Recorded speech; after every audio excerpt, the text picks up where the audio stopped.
Tonight we have, thank you for joining in. This is Roger Daviston with Dr. Michael Seaman. It's the Daviston Group. It's our Sunday night live blab. And tonight we're going to talk about business at a macro level. Michael, one of the problems that I've always, not really a problem, but just a challenge that I run into when I work in businesses, I always thought, well, I can help technicians, with the piece in front of the client, which is sort of a micro level. And then I've quickly found out that there were other pieces to the puzzle in the business, and I had to work on other pieces of the puzzle, meaning the owner and customer service and dispatch. And so they got all these relational problems. And tonight we're going to talk about that. Tell us a little bit about what we're going to talk about, and then I'll tell everybody the questions we're going to answer. Roger, when we talk about, we say we work with systems, mm-hmm. and that's a fancy way of saying we work with a lot of different levels of people. So I guess what we're going to talk tonight about is how does it work together that individuals, organizations come together? What are the moving pieces of that, and how does it all come together? That's what we're going to focus on. Okay. All right. And we're going to answer a few questions tonight. I don't know if we have time to get to all of it. We're going to go about 30 minutes, but that's the first question we're going to answer. What do you mean what do we mean when we say, we work with a system? And the other question we're going to answer is how does a healthy person or an unhealthy person influence the bottom line? Well, that's a big question. That's a good question because I've seen a lot of that. And we're also going to talk about how to maximize your business by maximizing your people. Don't they just need more skills? And the answer to that question is no. I figured that out pretty quick. We're going to talk about how do I tell if my business is healthy or unhealthy. And if we have time, we're going to talk about what can we do to make a business healthier. So, Michael, I guess start out. Tell us what do you mean when you say we work with systems in a business? Tell us more about that. There was a guy named James Miller in the 70s who wrote a monumental scientific work, and he said that all of life can be divided into 7 living systems. Yeah. This was an incredible book because he said that what can be said about a cell, an organ, an organism, a group, a organization, or a society, or supranational like the United Nations, they all have 19 characteristics in common. Mm-hmm. So he was saying that all these different 7 levels of systems are very similar when you look at them, not individually, but as part of a bigger whole. Mm-hmm.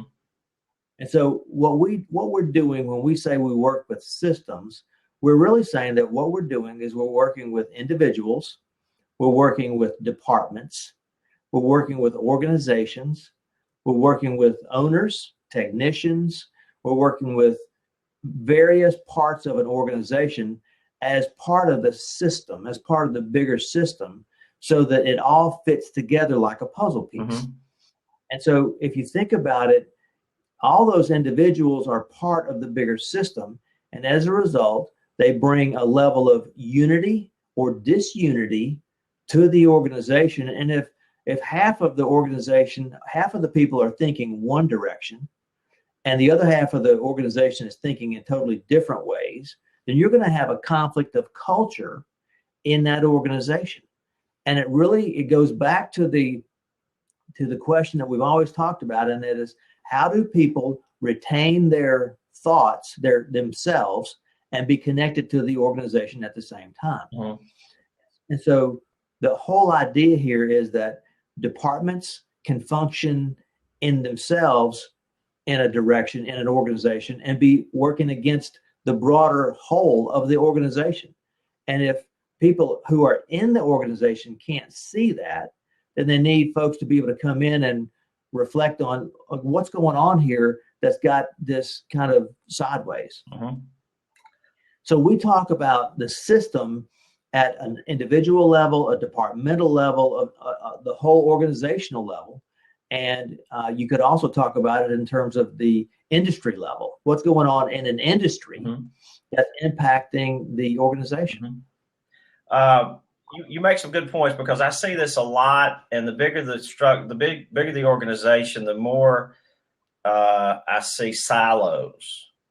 I see like maybe a business where we've got a couple hundred employees, and you've got the service department wants to drive revenue by service revenue, and then you've got the sales department wants to drive revenue by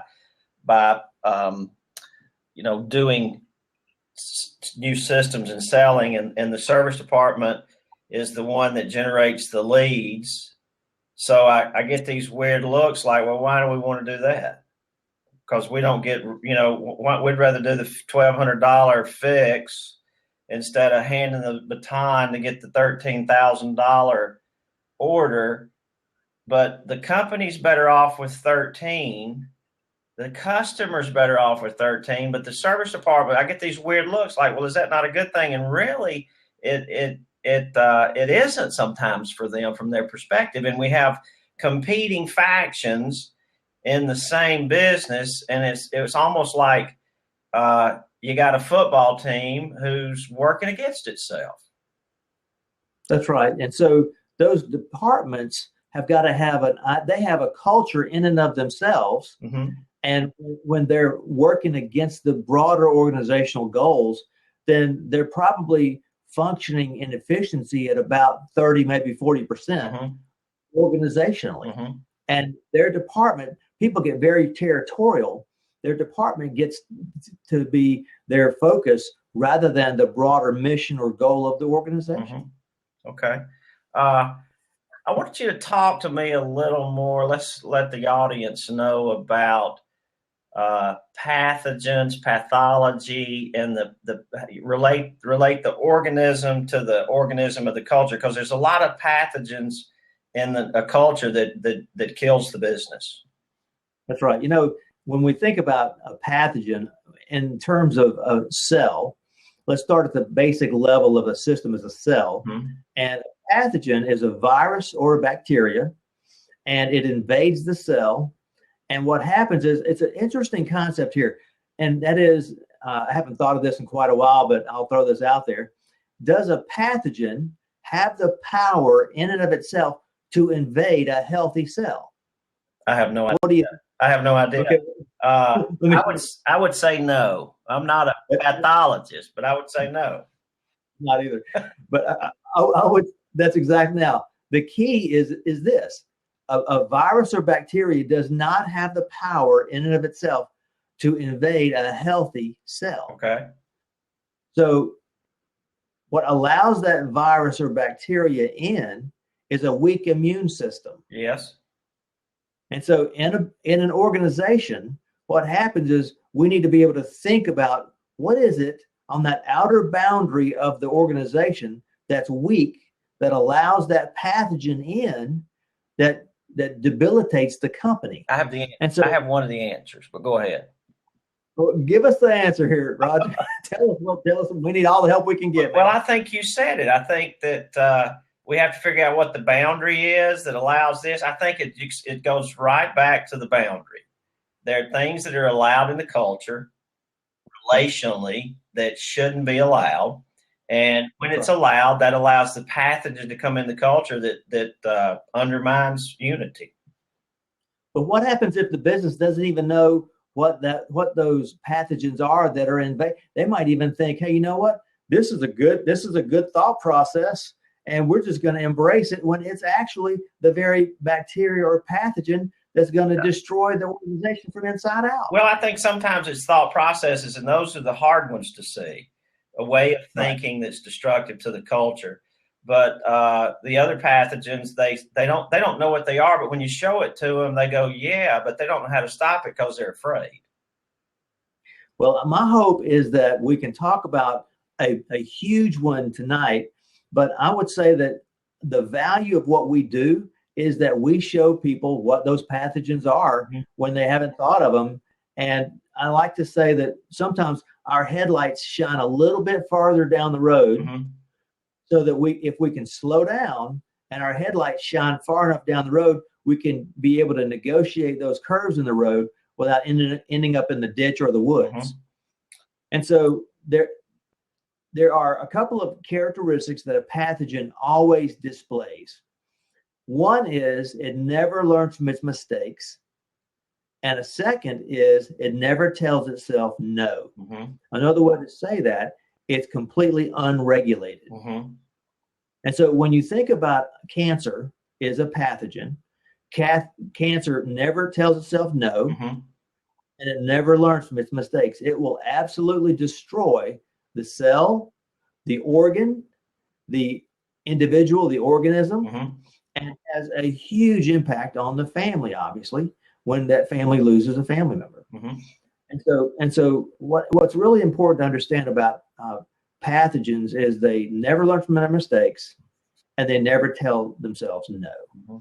And so while we're not necessarily dealing with viruses or bacteria in business, what we are dealing with is we're dealing with how people think, and that has a huge impact on business. Now, let's take it to a family level. Move from the cell. We said all these different levels of systems are similar. Mm-hmm. When you talk about a family and there's an addict in the family, whether it's a drug addict, an alcoholic, a sex addict, somebody who's addicted or escaping from life's responsibilities, Mm-hmm. they're using addiction as a way of escaping responsibility for themselves. That person doesn't learn from their mistakes, and they won't tell themselves no. Mm-hmm. And what has to happen is the family system has to have an intervention where they say, you know what, we will not tolerate this any longer to exist within our family system. Mm-hmm. And that alcoholic, that drug addict, that sex addict, they will have every excuse under the book, under the umbrella, to be able to have these, to continue the escapism. And so my point is that even in a family system, if the family allows it, then the escapism will continue. Mm-hmm. And you know, we've talked about parallel process, Mm-hmm. and what happens is when you have somebody escaping life's responsibility, people end up adapting to them and enabling them, and they're so caught up in that system they're not even able to see the maladaptive functioning that they're part of. Mm-hmm. Yeah, you can't see it because you're doing it also just in another context. And you think you're helping the person Mm-hmm. when you're actually hurting the system. They're hurting that individual, the family system, and people don't understand when they're doing that, their contribution to the problem. Mm-hmm. And so on a family level system, you can also see that there is pathology that can occur in a family, and there are systems here that we're talking about at a cellular level, Mm-hmm. at an individual level, at a family level. And in business, we want to talk about what are those viruses or bacteria that we have to deal with in terms of how people think, Mm-hmm. that can be destructive to the organization. Yes. I want to stop right here and talk to the Facebook crowd. If you guys want to join us in the conversation, you can, and I'm going to show you what we're doing here. Just bear with me. But we're up here. You can come to blab.im, and we're live streaming on Blab also. And this is what you get to look at. I don't know if you can see Dr. Seaman, but we have seats. You can come in and chat, join the chat, whatever. Or you can stay here on Facebook Live and talk and just listen in. So, Michael, I want to give you an example of what I saw the other day. And, you know, I'm brought into a business to help at a micro level. And then there are managers, and then there are other managers, and then there are owners. And I hear the same story. Not really, it's not a story, it's just a way of thinking that's a pathogen. And here's what the thinking is. We can't do that. So I hear it 3 levels down, then I hear it up another level, and then I get in the boardroom with the owners and I hear the same thing. So yet we're not getting results and we're doing the same thing, but it isn't that we can't do it. It's like we just are afraid to. It's done in other businesses, but in this place, we can't do that. We can't do that. When I know you can, but they don't. Just speak more to that.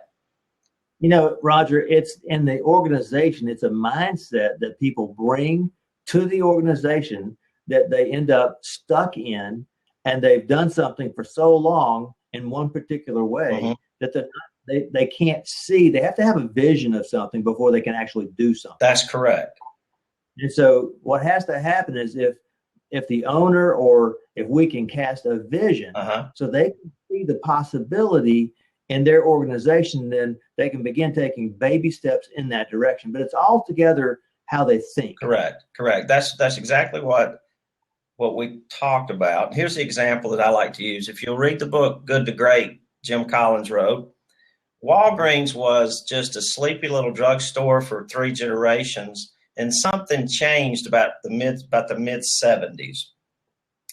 And after the mid 70s, 1980, Walgreens outperformed the stock market to 2000, like 75 to 2000, 15 times. 15 times more than the stock market. Outperformed General Electric, Coca-Cola, other big companies that you would recognize. And here's what they had, this culture, or this really, it was more of an identity, but Walgreens had an identity of being in the restaurant business. And I can remember going into Walgreens on 20th Street in downtown Birmingham, and there was a place in the back. You sit down, you get a malt, cheeseburger, French fries, it's clanging dishes, a lot like a Waffle House. And, you pick up some medicine here and there, and you're out the door. But Walgreens' identity was restaurant business. And so the CEO, a really humble guy, declared, we will be out of the restaurant business in 5 years.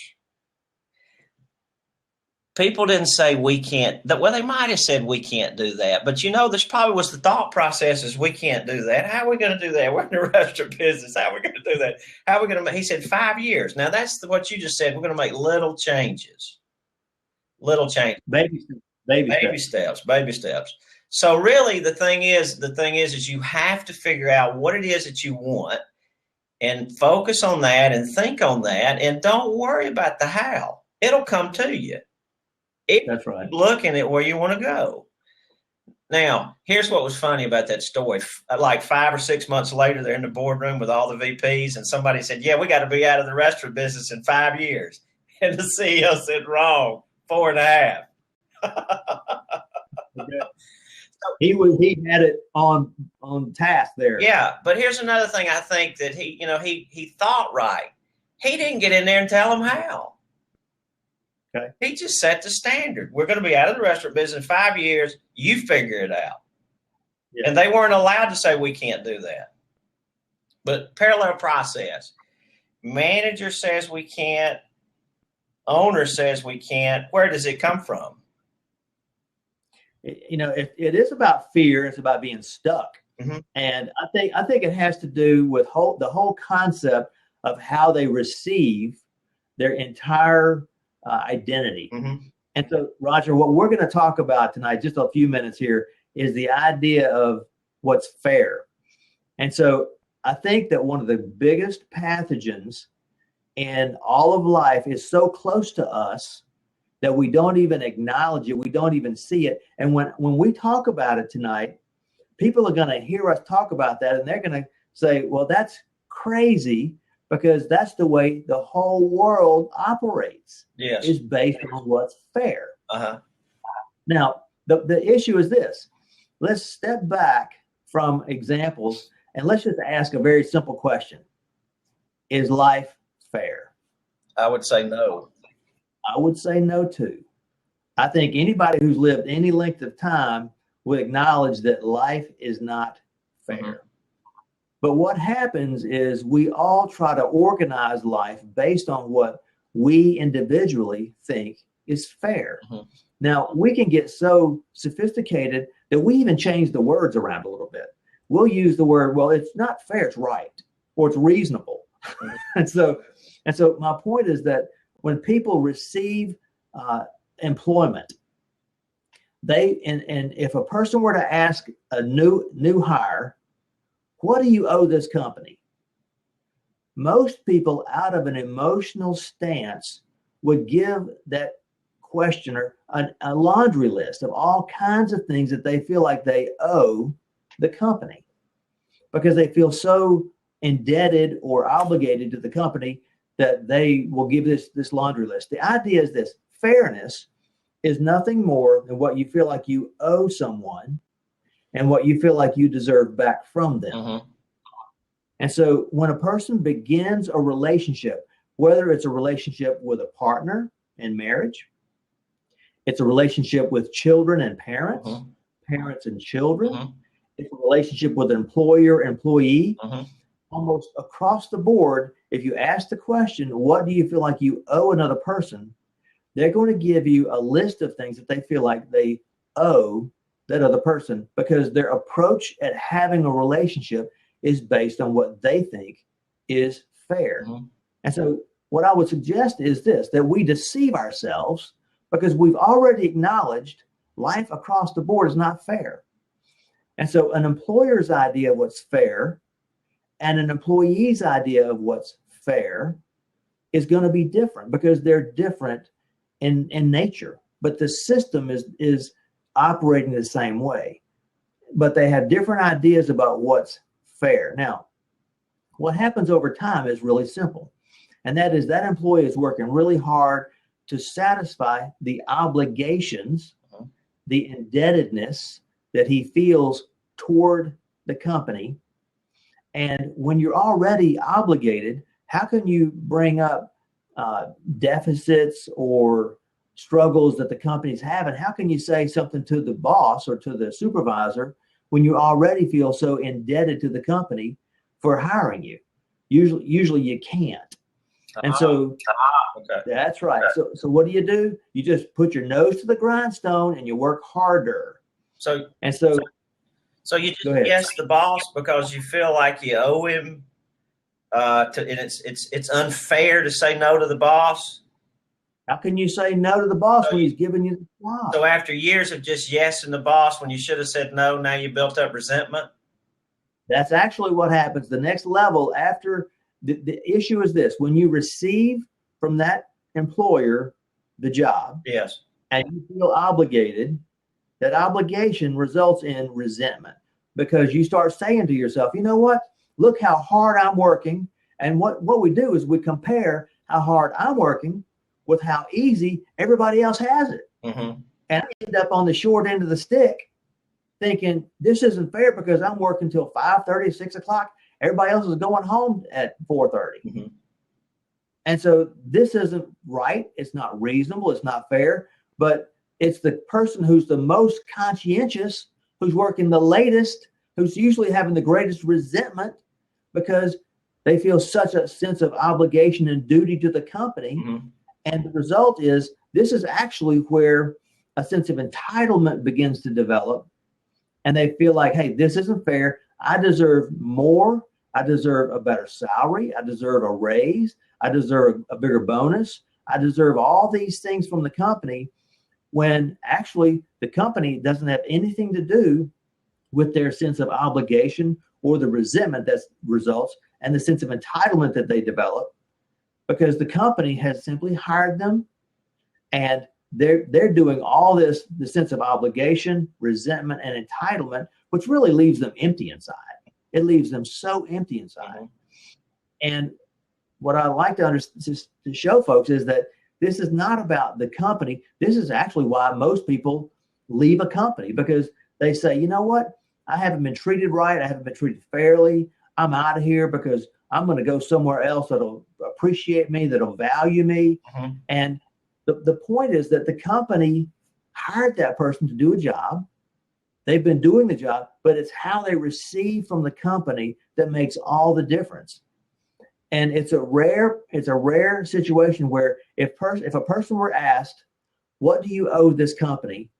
If that person could say, you know what? I don't really owe them anything. I'm here and I have a responsibility to fulfill. And I'm grateful that I have the opportunity to fulfill this responsibility. Mm-hmm. And in humility, they continue to come back and fulfill it better, stronger all the time. That's where we're trying to go. People come in, and the pathological thinking is that they owe the company everything.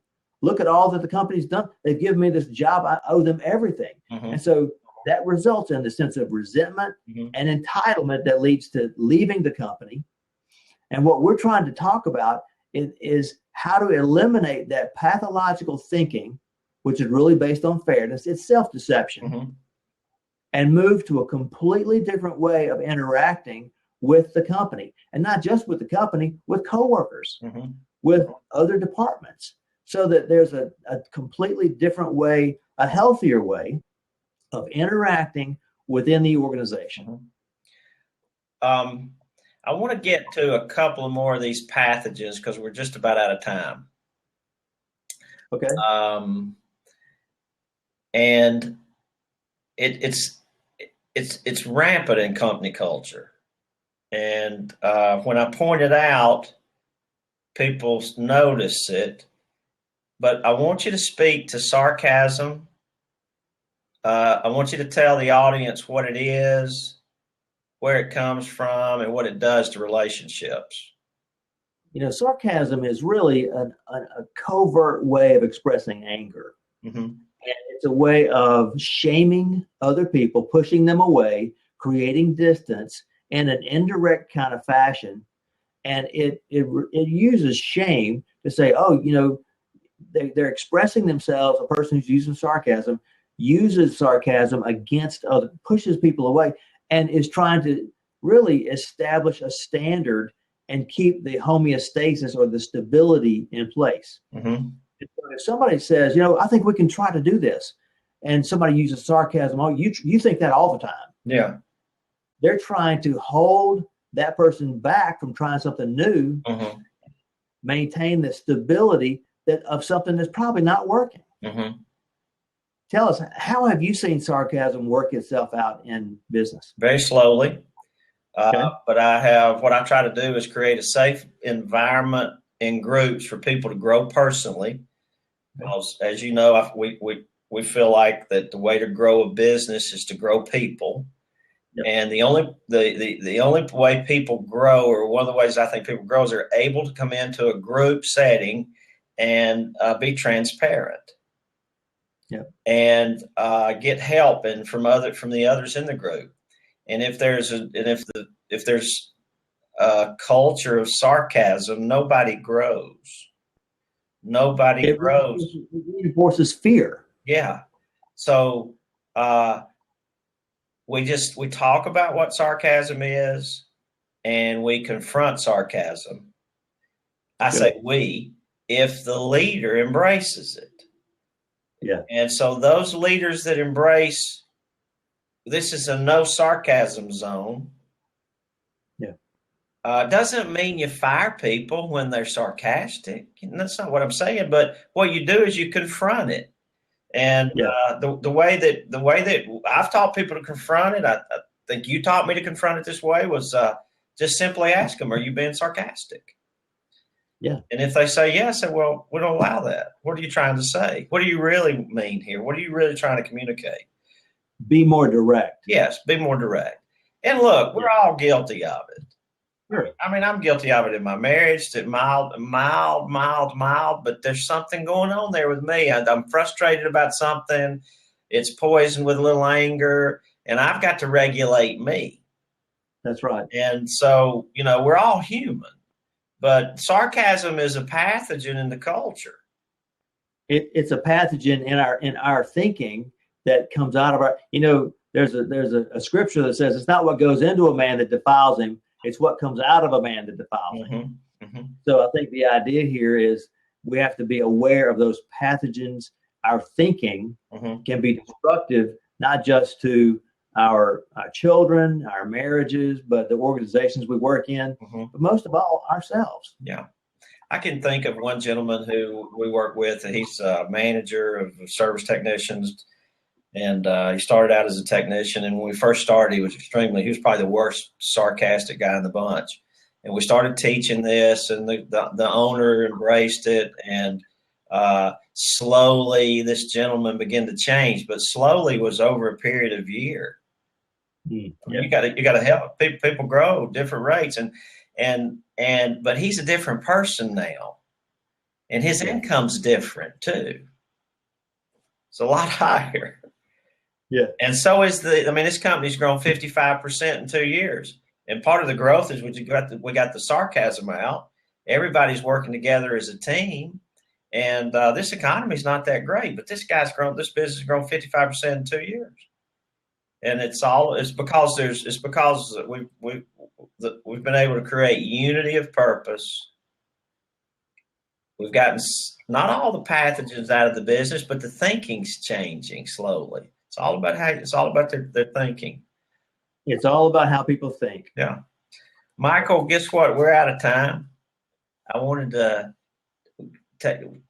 make sure we go 30 minutes. We got a lot more to cover. We got a lot of people watching on Facebook, a lot of people watching on Periscope, and of course, we got a lot of people watching on Blab. But I wanted to just encourage everybody to come back next Sunday night at 8:00. We're gonna talk about how does a healthy person or unhealthy person influence the bottom line. We've talked a little bit about that. We'll go into about how to maximize your business with your people, and it's a lot more than just skills. We'll talk about how do you know if your business is healthy next week. So join us next week at the same time, 8 p.m. Eastern. And thanks for joining in, and we'll see you guys next week. Thank you, Roger. Thank you.